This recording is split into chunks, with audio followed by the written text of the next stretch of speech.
raised a few questions. Now I will hand over the next speaker, Mr. Shashi. Uh, I'll just call him Shashi for a short name. Sorry, Shashi Kumar Harne. Yes, he's the Vice President Manufacturing at Hindustan Composites. And I'm sure we will learn many things because he's got 4 plants, if I remember right. And that is even more to learn from. Over to you, Mr. Shashi. Thank you, Mr. Kirti. Thanks, Mr. Lakshmi Narayan. Thanks, Mr. P.K. Chaudhary. Thanks, Mr. Lakshmi Narayan, for your wonderful speech. And thank Mr. P.K. Chaudhary for adding the two more, again, the cause of waste. We will definitely take care of those. I am going to share my presentation. Can you please give me this option to share my presentation? Yes, sir. Yes, yes.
Sir, sir, you can share your screen. Yeah. Now I got it. Yes.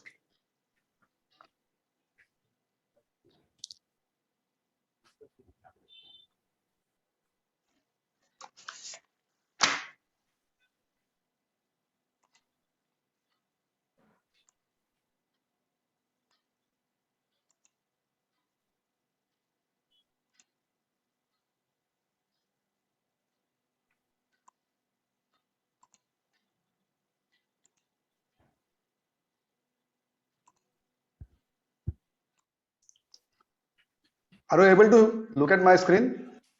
Yes, it's visible now.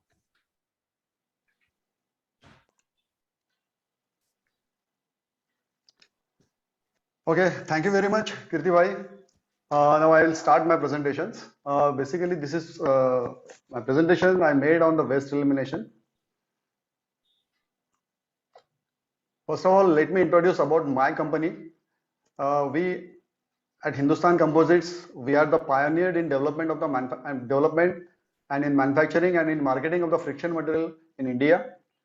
We are associated in making the brake liners, then disc brake pads, roll lining and brake blocks for automotive sectors, for railways, for non-automotive sectors.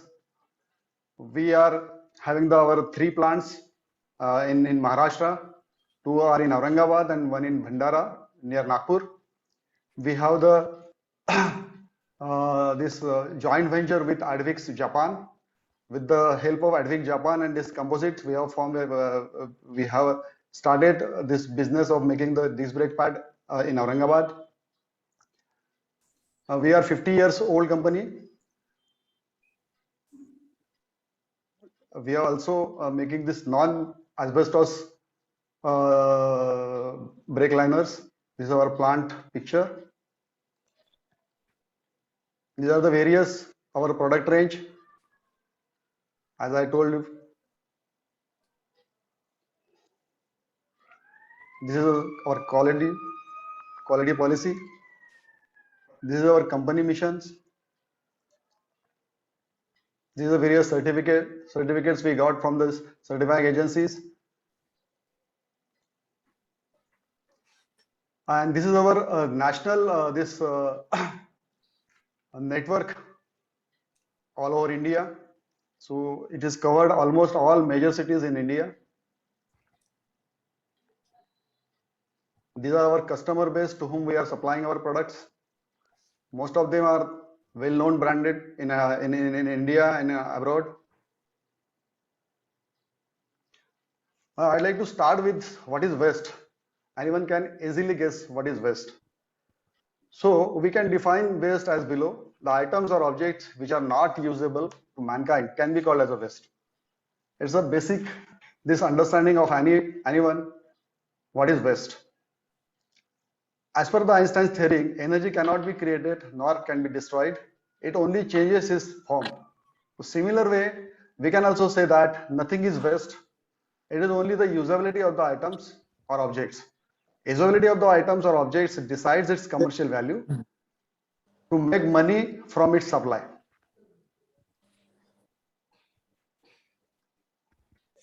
First, understand what are the types of waste.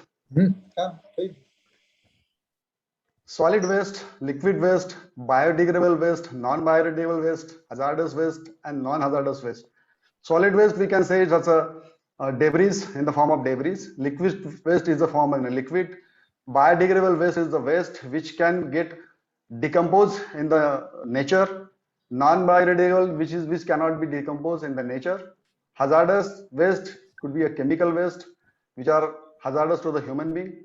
Non-hazardous, which is a waste, but which is not directly affecting on the humankind, can be called as a non-hazardous waste. These are the types of waste. What should come first, waste elimination or waste reduction? I think that was the question what was asked by, I forget the name of the person, and our speaker was trying to explain this. What is the difference between the waste elimination and waste reduction? Waste elimination, definitely it's a complete elimination of the generation of the waste, and reduction, wherever if it is not possible to eliminate, to reduce it. That is the philosophy or that is the logic to go ahead in reducing the reduction, waste reductions. Waste elimination can only be started with this waste reductions. Hence, effort must be given to its reduction first. So this presentation is going to be on the waste reduction rather than waste elimination.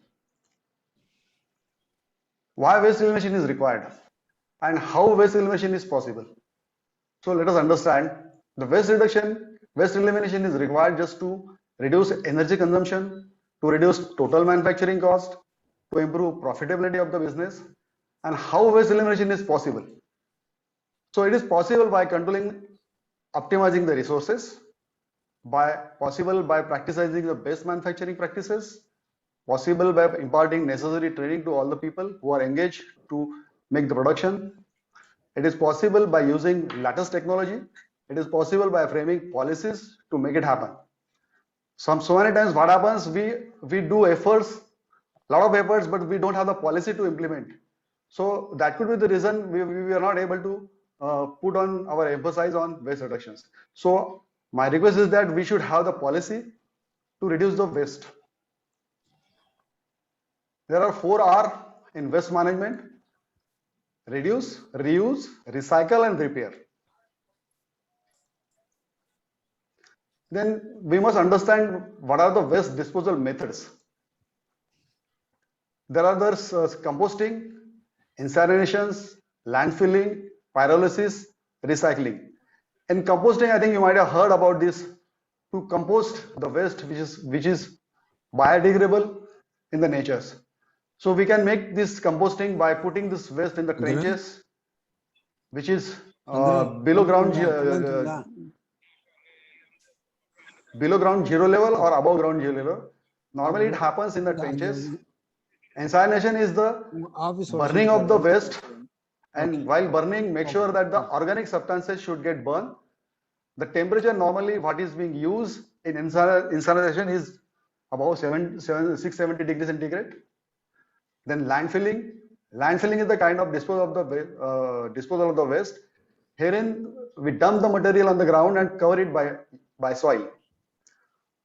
Then 4th is the pyrolysis. In pyrolysis, normally waste is being heated in absence of air at 1000 degrees centigrade.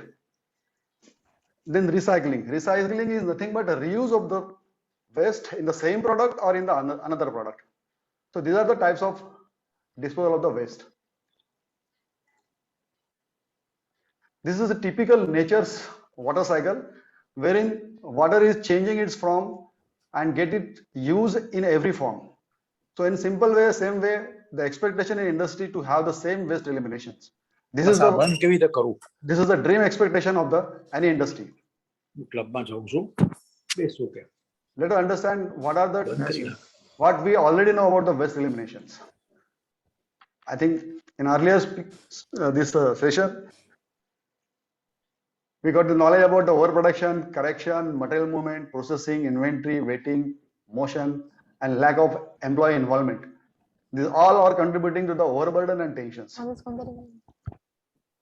it's better to transform the people to transform the organization. This is the brief we can say. This is a typical graph wherein how by doing the waste reductions, how it is going to impact or it is going to help the company. In this graph, at the left side, the approach should be reactive. On the right side, it is a proactive. On the bottom side, the incremental benefit, and at the top, the quantum benefit. Let us understand the first. In reactive approach, the first step is problem solving. It could be a reactive approach. The outcome of this reactive approach could be incremental benefit.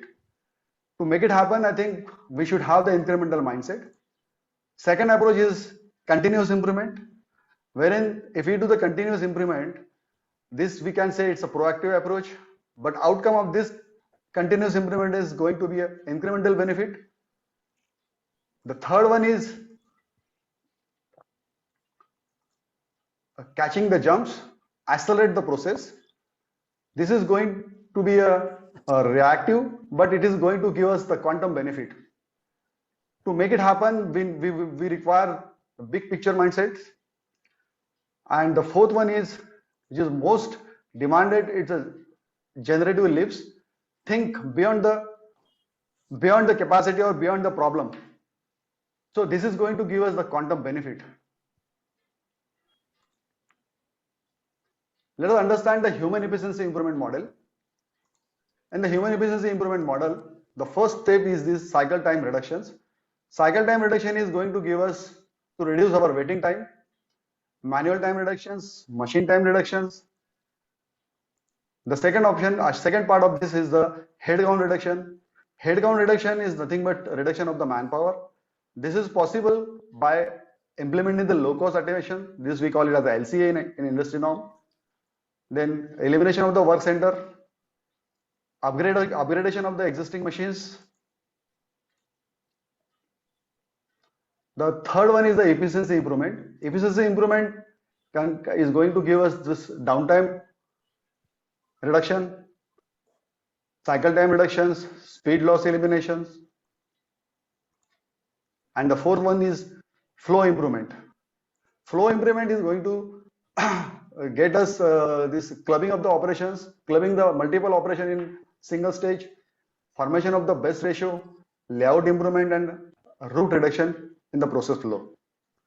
This is typically a human efficiency improvement, and human efficiency improvement formula to calculate the human efficiency is human work. We call it as a man days multiplied by quantity produced divided by the number of humans utilized. Let us understand what is waste in a different manufacturing process. These are the waste I could understand during my 33 years of service. Metal chips generated during machining of any product is called as a waste. In forging industry, forging is getting converted in the finished product. So whatever size of the forging, if you compare the weight of the forging and if you compare the weight of the machine component, the difference between this forging and the finished product is nothing but the waste of the material. The runner gates provided to fill casting is the waste. Powdery material fly in environment during mixing in any pharmaceutical plant or like in any company like us, wherein we are also using powdery material to make the composites. Flushing of water in cloth cleaning in drainage system is the waste. Products out of specification, or we call it as a rejection, is also the waste. Unwanted transportation is the waste. disposal of the packing. Disposal packing is the waste, because we are packing the material and giving to our customer. Customer removes the product and throw out the packing. This is nothing but the waste. Oil seepage, oil leakage is the waste. Evaporation of the liquids or fluids is the waste.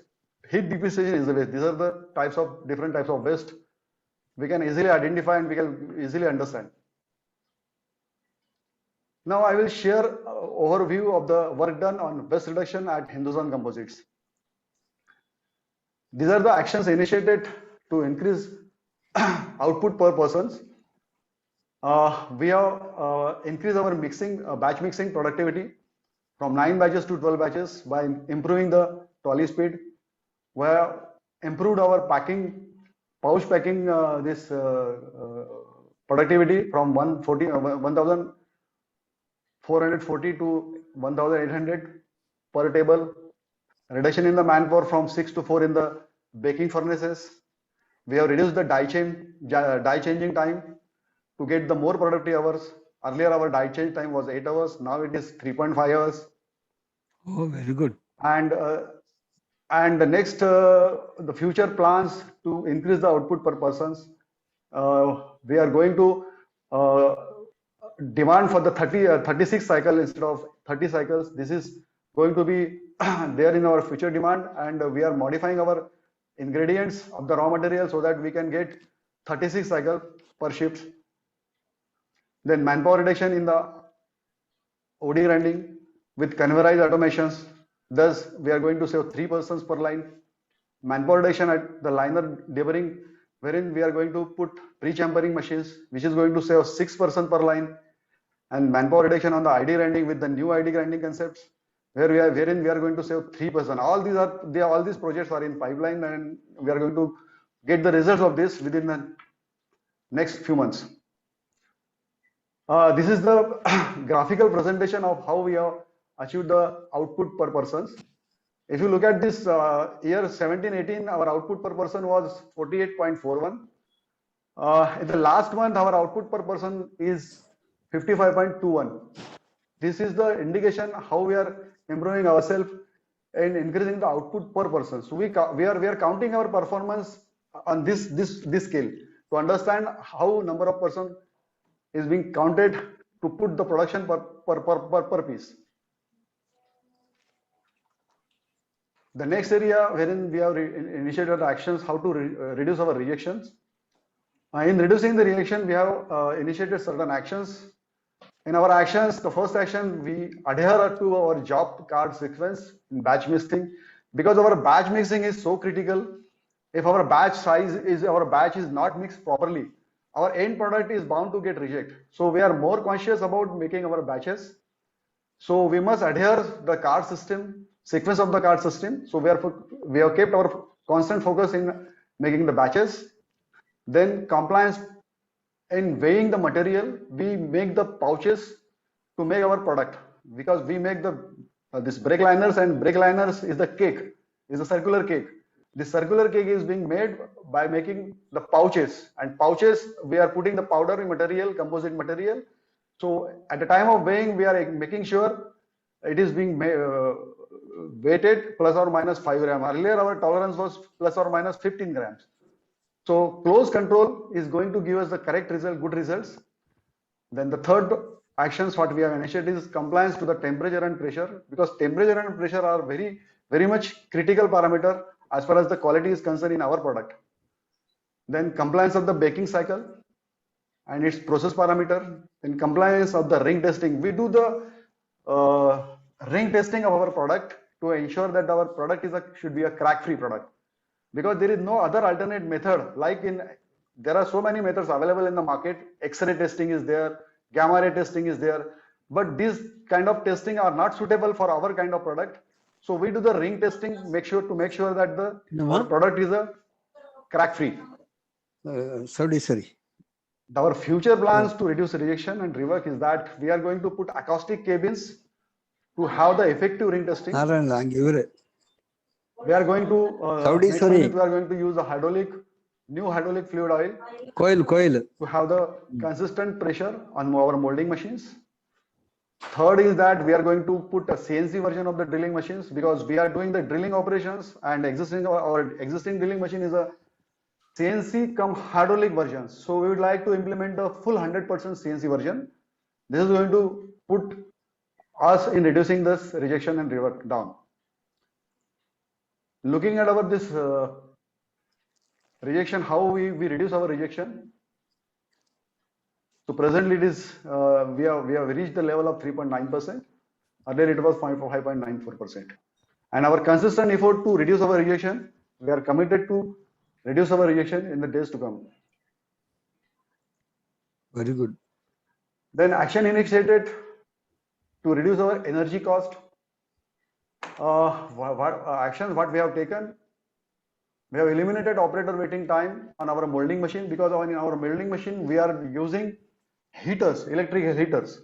If my machine is gone under waiting for the operator, so many times what happens, the operator is not available, because if it is failed to reach on the machine and in time. So we used to wait the machine, put the machine in a waiting mode, and our heating, there was a heat loss or there was a production loss. So we eliminated this by reducing or by eliminating the waiting on the molding machines. Then whenever we start our operations after the weekend, so we do the heating of the dies. So we do the heating. Earlier we used to start the heating in an open condition of the die. That we have stopped. We have started the heating in a closed condition. This is going to help us to reduce our electricity bill. We have put the auto switch of the dust collectors during the lunch breaks. We earlier have we have put the common dust collector for the two lines. Earlier there was a dedicated dust collector for each production lines. So we have commonized the one dust collector for the two production lines. We have put this. We have started using the natural light. We have replaced our all conventional electric bulbs with the LED. So this is going to give us the reduction in our electricity bills. And our future plan to reduce the electricity cost is to opt solar power in future, explore induction heating, because our existing heating is the conventional heating, and we heard about this induction heating is cheaper than the conventional heating. So we are exploring the possibility of putting the induction heating. Then use of the thermal resistance paint. This thermal resistance paint is not allowing heat to get dissipated to the environment. So we are exploring this also a possibility. We are going to put VFD, variable frequency diode, at all our high horsepower motors, which will ensure the starting, because when high horsepower motor starts, it consumes more power, it draws the more current. To avoid it, if we put the VFD, it is going to reduce our electric consumptions, and we are exploring the wind power as an alternate source. Again, at the graphical presentation, if you look at, we count the energy consumptions in units per piece product. Our earlier consumption per units per piece was 0.87 units, which has been now reached at a level of 0.80. And our constant effort in improving this further, I think our target is to bring it down to 0.75 units per piece. The 7 wastage, what we know about in the lean manufacturing, is overproduction. I think we have already discussed about this overproduction, how it is going to waste for us. Overproduction normally increases the inventory and blocks the money. Inventory, it is having the impact on the environment by blocking the money and by using the packing material, which is nothing but waste. But here I differ, because everybody nowadays speak about having a more inventory is going to be a wastage. But sometimes keeping the more inventory sometimes are beneficial. If you are tied up with you are with an agreement with the supplier, with your customer, if you fail to make the supply, and if you fail in making the supply, you are going to have the penalty on short supply of the product. And the penalty, if it is huge, then probably keeping the inventory is going to be beneficial. But if you are not having the agreement of such kind of penalties, then better way to keep the lower inventory, because it is going to block the lower money, and which is going to be beneficial as far as the profitability is concerned. Then unwanted motions. This motion could be intra-sale during manufacturing, inter-sale after manufacturing, defects and rejection. Defective parts get converted into debris, which is nothing but a waste. Over processing, like excessive processing is always waste of money, waste of time. Waiting period is always waste of time, waste of energy. Transport is not going to add any value in the product, so thus it's a waste of money and waste of energy. Strategy to reduce waste. The source reductions, optimizing the sources from nearby locations. This is going to help us in reducing our transportation costs in getting the raw materials. Reuse waste wherever possible to control cost. Energy recovery for the best utilization. Treatment and disposal to protect environment. Team formation for managing waste on the site. Establish goals and objectives for the waste reductions.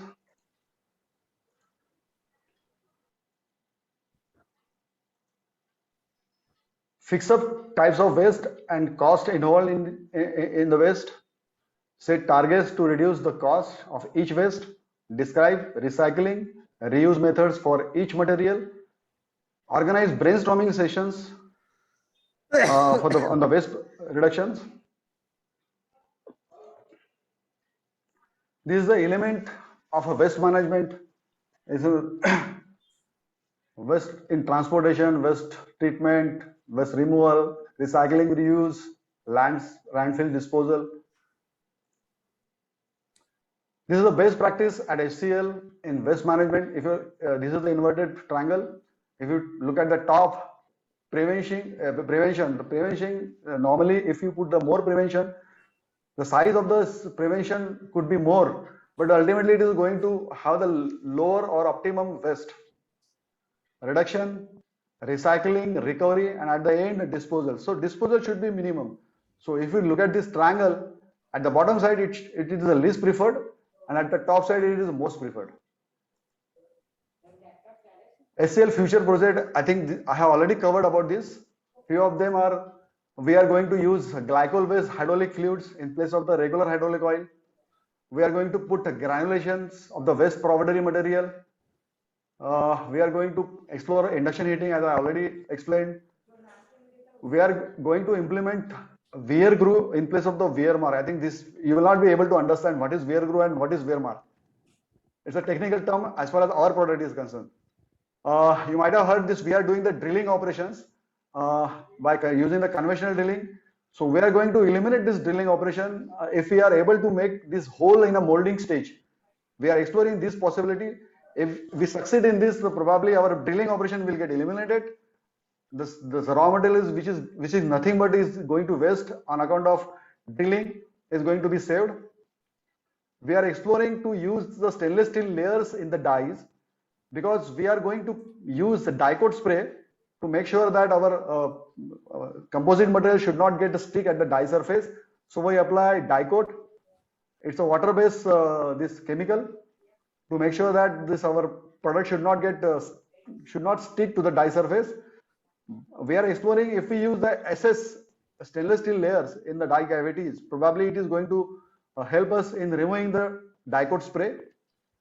Use of low-cost automation operated pick and place to have the automations. Explore the new technology to enhance our product life. Conclusion, I think in a conclusion, we can say waste elimination can be achieved by waste reductions.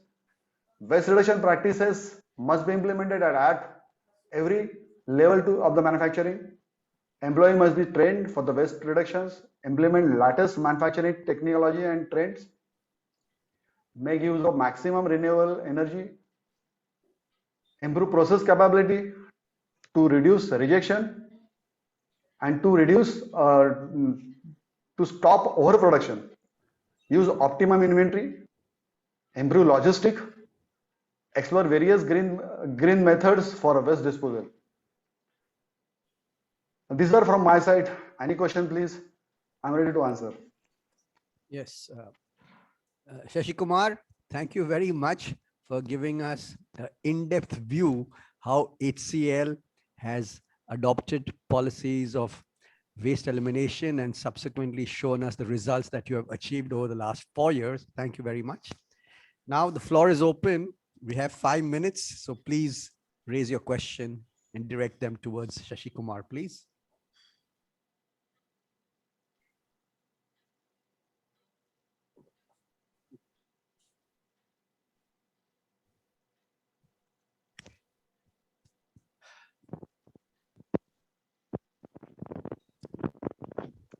If no one is asking, then I will ask some question. Yes, you have to ask Prashant bhai. That is, Pavan, my friend Prashant, he is the one who kickstarted this whole exercise. He and me are friends for nearly 15 years. So one day he told me that, Kirti, if Muhammad doesn't go to the mountain, you take the mountain to Muhammad. Because I was very disappointed that we were getting only 2 or 3 applications for lean management awards, although 30 members have done the program. So he told me, Kirti, you take lean to the masses, don't expect them to come to you. So that is the reason why we are having a 12-month webinar. Right now, we are in the 8th month, all thanks to my friend Prashant. Prashant, go ahead, please. Very nice. Kirti bhai, I am Andy Matre. Sorry, go ahead. Sorry. So, do we have any figures or statistics? What is the contribution of raw material, manpower, and machine for the waste created? For example, 100 kilos of the raw material is put in the machine or in the process. If we are getting 3% or 3 kg waste, what is the contribution of man, machine, and raw material? Do we have any figures? To be precise, I think I will not be able to disclose this, but I can disclose this how we calculate or how we count our this. We count our this wastage in terms of the input-output ratio. How much we are putting in and how much we are getting out. So we normally try to maintain our input-output ratio and our standard. We also do the calculation by in an engineering way. What should be our input-output ratio? And what is the actual ratio what we are getting. So we expect our input output ratio should be the same what our engineering calculation says. Because I am coming straight to the point. If you take just give an example within 1 minute, I'll wind up because I don't want to take much time. If you go to weaving looms, there is a limitation in the machine design. So we have to produce some wastage in some what you call it lashing ins and all, and that has to be counted to 3%. So that is 100% will come because of the loom structure. Now the latest machines have come where the wastage is reduced. It is reduced like anything. But we have come out with a solution. So why we should not recycle the waste? So that is also one more area, recycling the waste. Nowadays, if you see in weaving or in the textile industry, recycling machines are coming, tearing machines and all, many machines are coming, and we are getting a good amount of payback from recycling. So what are your views and what is your observation on this? Actually, you are talking about while doing the initial setup or while starting the machine, the initial production goes into the waste. This is what you are talking. No, if you take a particular, I am giving an example of weaving loom, where 3% wage is actually it's a norm. Norms given by TRAs like Atira, Kitla, Nitra. We are having some norms, and that has to come. But it cannot be controlled unless and until you develop the machine. So today, the latest machine is not giving this much waste because there is a development in the design of the machine. So the machine contribution is very high. But at the same time, we cannot discard all the old machine conventional. So what we are giving them a benefit. Why not you recycle these waste and get some money payback? And there to support this recycling process, a few machine manufacturers have come out with recycling machines. we have to now come out with a solution. That is how our association is directing and working for the members. That's what I want. So if you No, have Mr. anything of Mi- this type Yeah, which can yeah, Mr. highlight, Matre, I will pitch in. Mr. Harney is not, he's not taking care of textile business, so he may not give insight about this. You are right. In every area, in carding, in spinning and weaving, there is certainly wastages of the product. And you are right. In some area it's 2%, some area 3%, some area 4%. And again, you are right. Some of the old machines, they are prone to this kind of wastages. So what we are doing, whatever wastage is collected, we already have some reprocessing equipment we have developed in house. Those things are again going back to carding machine, and again we are making the yarn out of that. So almost 90% textile waste is recycled in our process. Only the 10% which is in form of the very minor dust or something that cannot be reprocessed. So this is the way. But certainly I will have one-to-one discussion with you. I like to know a little more about this thing. Thank you. Any other question? Kirti bhai, Prashant Yes. here. Can I? Yeah, go ahead. Yeah. Yeah. You see, both the sessions have been very, very wonderful. I'm just wondering, in fact, one of the punchline was so good: transform people to transform organizations. Now, it has gone, not only to the mind, brain, but Right. heart also. Right.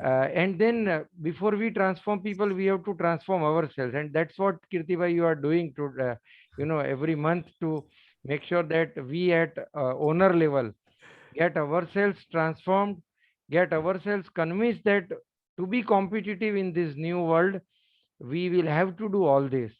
Now, next step, I'm just wondering, Kirti bhai, what would be the next step at the industry level or association level to transform various companies, various organizations.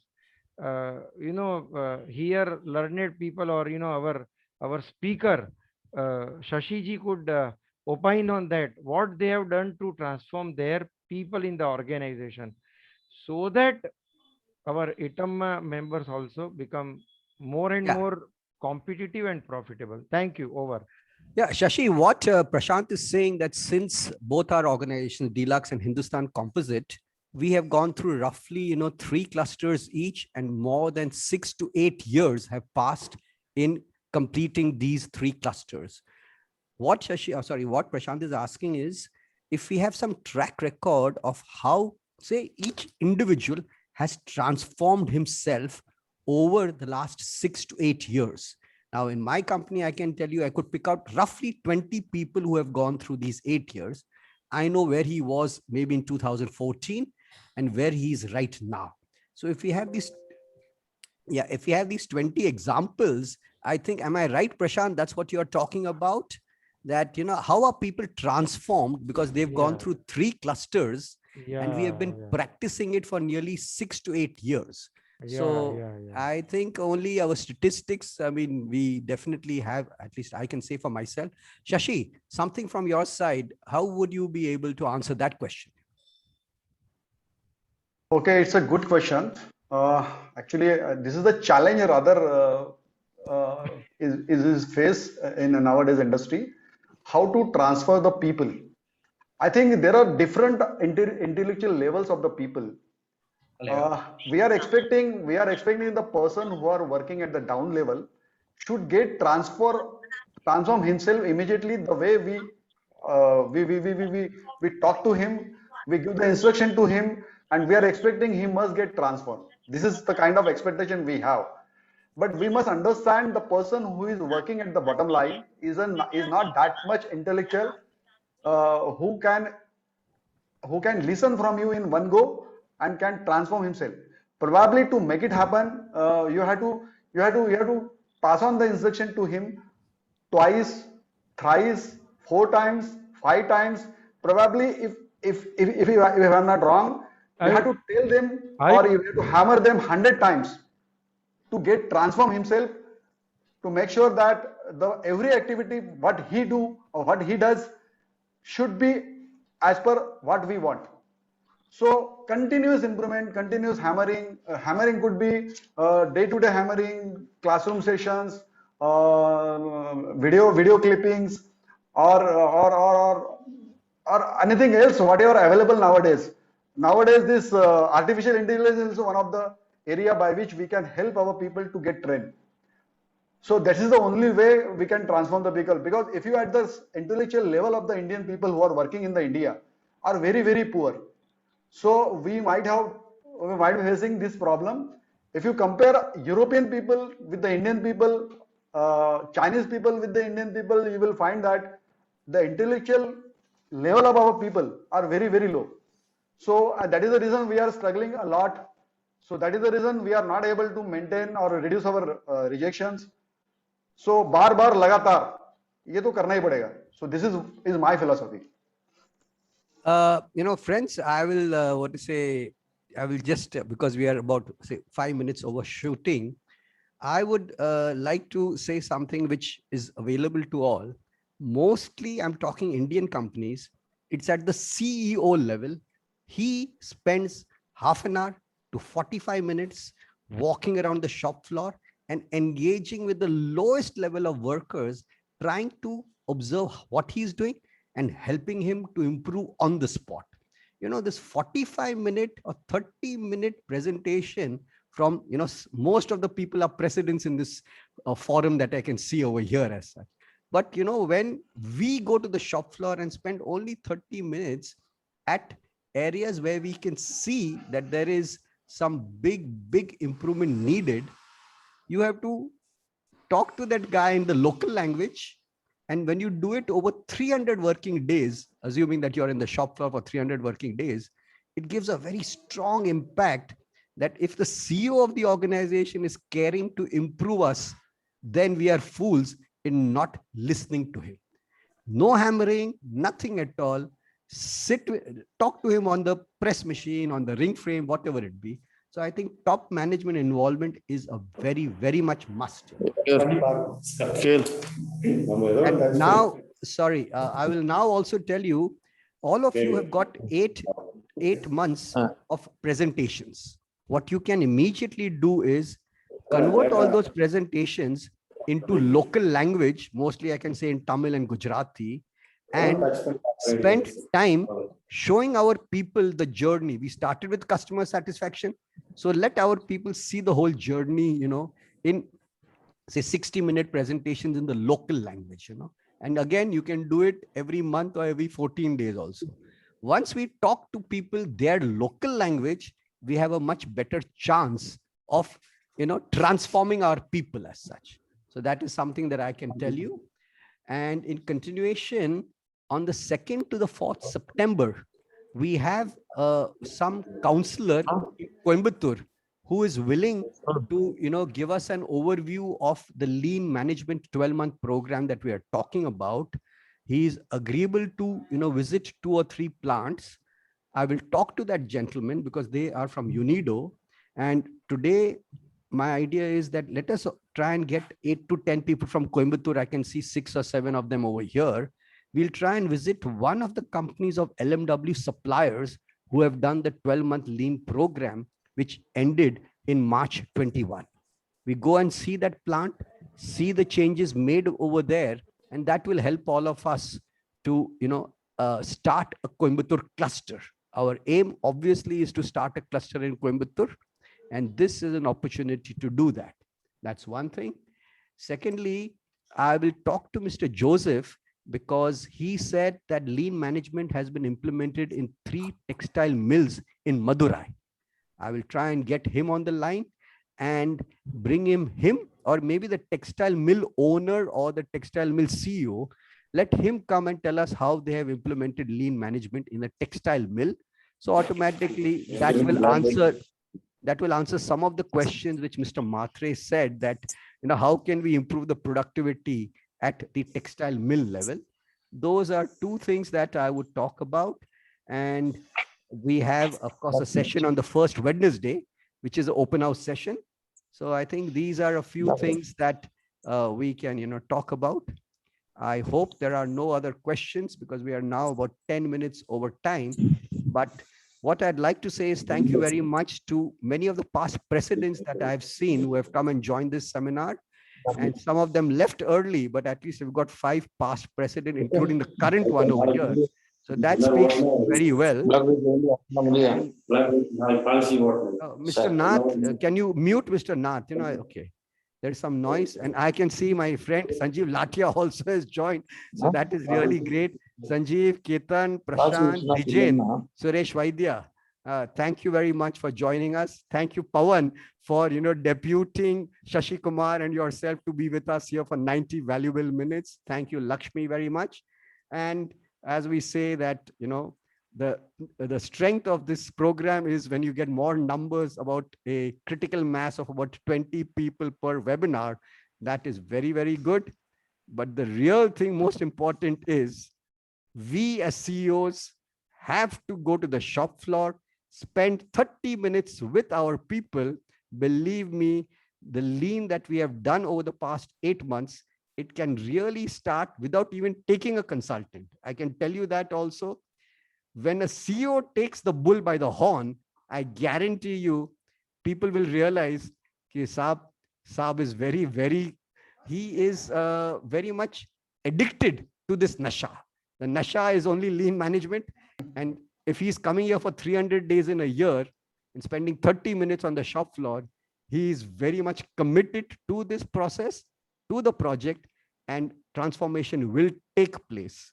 So I'd like to thank everybody for joining us today. And please keep coming back. In Gujarati, Mr. Nath, can you mute yourself? In Gujarati, as we say, Avta Rejo. So that's very, very important.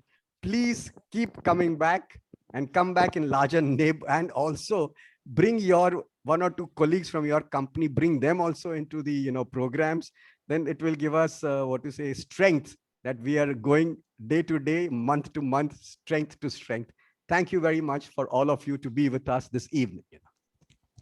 Thank you. Thank you to both the speakers. Thank you very much, Thank Mr. you. Kirti. Thank you. Excellent presentation, and thank you for sparing your valuable time also. And we are always there for any further action needed to be taken. Thank you once again. Thanks to all the participants also. Thank you. Again to Thank you. Shashi Thank and you. Bye. Lakshmi. Thank you Thank very you. much. Thank Thank you. you. Bye-bye. Bye-bye. Ciao, ciao.